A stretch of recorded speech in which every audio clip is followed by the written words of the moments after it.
एक बार दो भाइयों में झगड़ा हो रहा था। उनके पिताजी झगड़ा देख करके जोर जोर से हंस रहे थे। दोनों भाई एक मकान के बंटवारे को लेकर लड़ रहे थे। पिताजी को हंसता देखकर दोनों भाइयों ने पूछा, पापा हम लड़ रहे हैं और आप हंस रहे हो, आपको क्या हो गया? पिता ने कहा, बेटा तुम इसके चक्कर में पड़े हो, तुम दोनों कल मेरे साथ चलो, मैं तुम्हें अनमोल खजाना दिखाऊंगा। अगले दिन तीनों एक बस से यात्रा पर निकले। बस में सिर्फ 2 सीटें खाली थीं। पिता की बगल में पहले एक बेटा बैठा, दूसरा भाई कुछ देर खड़ा रहा। कुछ घंटे बाद वे गांव में पहुंचे तो पिताजी उनको पुरानी हवेली पर लेकर गए।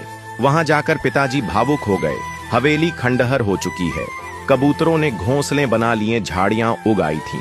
पिताजी रोते चले जा रहे थे और उनसे कह रहे थे, देख रहे हो इस हवेली को?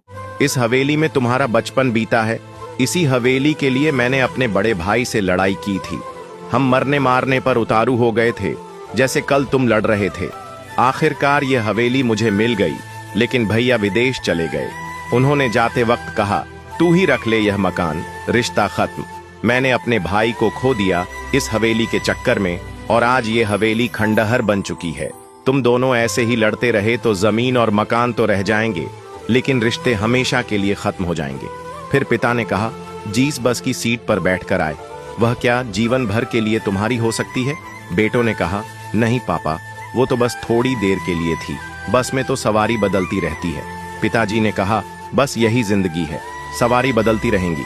जो चीज थोड़ी देर के लिए मिली है उसके लिए झगड़ना बंद करो। खुश रहिए, मोहब्बत से रहिए। भौतिक चीजों के पीछे नहीं, भावनाओं के पीछे दौड़ो, क्योंकि रिश्ते ही सबसे बड़ा खजाना है।